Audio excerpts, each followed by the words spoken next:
ఓం నమ శివాయ. ఓం నమో దామోదరాయ. కార్తీక పురాణం 14వ రోజు పారాయణము 14వ అధ్యాయము. వశిష్ఠుడు చెబుతున్నాడు, మిథిలాధీశ, కార్తీక మాసమంతా భక్తితో సర్వధర్మయుతంగా కార్తీక వ్రతాన్ని ఆచరించలేకపోయినప్పటికీ కూడా ఎవరైతే కార్తీక పౌర్ణమి నాడు వృషోత్సర్గం చేస్తారో వారి యొక్క జన్మాంతర పాపాలన్నీ కూడా నశించిపోతాయి. వృషోత్సర్గం జనక మహిపాల, ఆవు యొక్క కోడెదూడను అచ్చువేసి ఆబోతుగా స్వేచ్ఛగా విడిచిపెట్టడాన్నే వృషోత్సర్గం అంటారు. ఈ మానవలోకంలో ఏ ఇతర కార్యాచరణ వల్ల కూడా సాధ్యం కాని పుణ్యాన్ని ప్రసాదించే ఈ కార్తీక వ్రతంలో భాగంగానే కార్తీక పౌర్ణమి నాడు పితృదేవతా ప్రీత్యర్థం ఒక కోడెదూడను అంటే ఆవును అచ్చువేసి ఆబోతుగా స్వేచ్ఛగా వదలాలి. అలా చేయడం వలన గయక్షేత్రంలో పితరులకు 1,000,000 సార్లు శ్రాద్ధాన్ని నిర్వహించిన పుణ్యం కలుగుతుంది. యఃకోవా నస్మత్కులే జాతః పౌర్ణమాస్యాంతు కార్తికే ఉత్సృజేద్ వృషభే నీలం తేన తృప్తా వయం తిథి కాంక్షంతి నృవశార్ధూల పుణ్యలోక స్థిత అపి. పుణ్యలోకాలలో ఉన్న పితరులు సైతం తమ కులంలో పుట్టినవాడు ఎవడైనా కార్తీక పౌర్ణమి నాడు నల్లని గిత్తను అచ్చువేసి వదిలినట్లయితే మనకు అమిత ఆనందం కలుగుతుంది కదా అని చింతిస్తూ ఉంటారట. రాజా, ధనికుడైనా దరిద్రుడు అయినా ఎవరైనా సరే జీవితంలో ఒక్కసారైనా కార్తీక పౌర్ణమి నాడు వృషోత్సర్గం చేయనివాడు అంధతా మిశ్రం అనే నరకాన్ని పొందుతాడు. గయాశ్రాద్ధం వలన కానీ, ప్రీతివర్ష ఆబ్దికాలు కానీ, తీర్థస్థలాలలో తర్పణం వల్ల కానీ ఈ వృషోత్సర్గంతో సమానమైన ఆనందాన్ని పితరులు పొందరని, గయాశ్రాద్ధ వృషోత్సర్గాలు రెండు సమానమేనని పెద్దలు చెప్పినా వృషోత్సర్గమే ఉత్తమమైనది అని తెలుసుకో. వివిధ దానములు. ఇక కార్తీక మాసంలో పండ్లు దానం చేసేవాడు దేవర్షి పితృ రుణాలు మూడింటి నుంచి కూడా విముక్తుడు అయిపోతాడు. దక్షిణాయుతంగా ధాత్రీ ఫలాన్ని అంటే ఉసిరికను దానమిచ్చేవాడు సార్వభౌముడు అవుతాడు. కార్తీక పౌర్ణమి నాడు దీపదానం వలన త్రికరణ కృతపాపాలన్నీ నశించి పరమపదాన్ని పొందుతారు. కార్తీక పౌర్ణమి నాడు లింగదానం సమస్త పాపహారకం, అత్యంత పుణ్యదాయకమే కాక ఈ దానం వలన ఈ జన్మలో అనేక భోగాలను అనుభవించి మరు జన్మలో చక్రవర్తిత్వాన్ని పొందుతారు. నిషిద్ధ ఆహారాలు. అనంత ఫలదాయకమైన ఈ కార్తీక వ్రతాచరణ సదవకాశం అందరికీ తేలికగా లభ్యం కాదు. అత్యంత ఉత్కృష్టమైన ఈ కార్తీక మాసంలో ఇతరుల అన్నం పితృశేషం తినకూడనివి తినడం, శ్రాద్ధాలకు భోజనానికి వెళ్ళడం, నువ్వులను దానం పట్టడం అనే 5 మానివేయాలి. ఈ నెలలో సంఘాన్నం, శూద్రాన్నం, దేవార్చకాన్నం, అపరిశుద్ధాన్నం, త్యక్త కర్ముడి అన్నం, విధవా అన్నం అనేవి తినకూడదు. కార్తీక పూర్ణిమ అమావాస్యలలోనూ, పితృదివసం నాడు, ఆదివారం నాడు, సూర్యచంద్ర గ్రహణ దినాలలోనూ, వ్యతిపాత విద్రుత్యాది నిషిద్ధ దినాలలోనూ రాత్రి భోజనం నిషిద్ధం. ఈ నెలలో వచ్చే ఏకాదశి నాడు రాత్రింబవళ్ళు 2 పూటలా కూడా భోజనం చేయకూడదు. ఇటువంటి రోజులలో ఛాయానక్తం అనగా తమ నీడ శరీరపు కొలతకు రెండింతలుగా పడినప్పుడు భోజనం చేయడం అన్నమాట. అది ఉత్తమమని మహర్షులు చెప్పారు. పరమ పవిత్రమైన ఈ కార్తీకంలో నిషిద్ధ దినాలలో భుజించే వారి పాపాలు లెక్క లేకుండా పెరిగిపోతాయి. అందువలన కార్తీకంలో తైలంతో స్నానం, పగటిపూట నిద్ర, కంచుపాత్రలో భోజనం, పాఠాన్న భోజనం, గృహస్నానం, నిషిద్ధ దినాలలో రాత్రి భోజనం, వేదశాస్త్ర నింద అనే ఈ 7 కూడా జరపకూడదు. సమర్థులై ఉండి కూడా కార్తీకంలో నదీ స్నానం చేయకుండా ఇంటి దగ్గరనే వేడి నీటి స్నానం చేసినట్లయితే కళ్ళుతో చేసిన స్నానానికి సమానమవుతుందని బ్రహ్మశాసనం.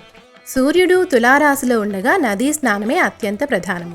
చేరువలో నదులు లేనప్పుడు మాత్రం చెరువులో గాని, కాలువల్లో గాని, నూతి వద్ద గాని గంగా, గోదావరి ఆది మహానదులను స్మరించుకుంటూ స్నానం చేయవచ్చును.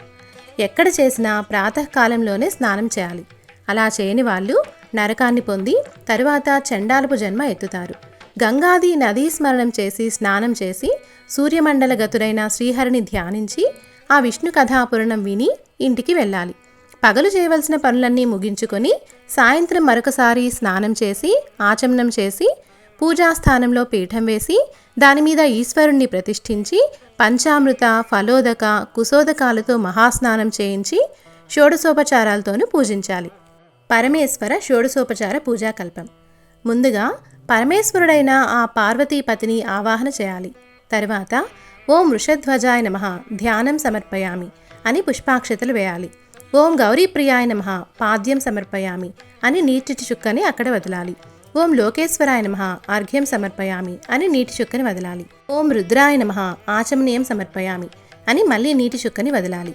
ఓం గంగాధరాయ నమః స్నానం సమర్పయామి, నీళ్లు విడిచిపెట్టాలి లేదా మంత్రం చదవాలి.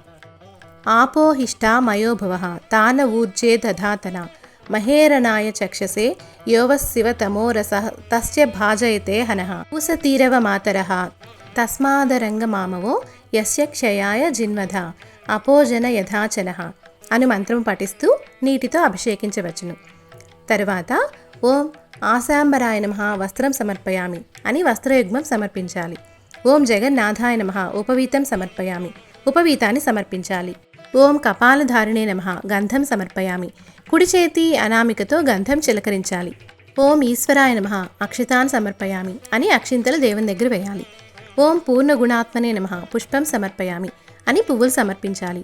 ఓం ధూమ్రాక్షాయ నమః ధూపమాఘ్రాపయామి, అగరవత్తురు లేదా సాంబ్రాణి ధూపం ఇవ్వాలి. ఓం తేజోరూపాయ నమః దీపం సమర్పయామి, ఒక వత్తితో ఆవునేతి దీపాన్ని వెలిగించి చూపించాలి. ఓం లోకరక్షకాయ నమః నైవేద్యం సమర్పయామి, యథాశక్తి నివేదన ఇవ్వాలి.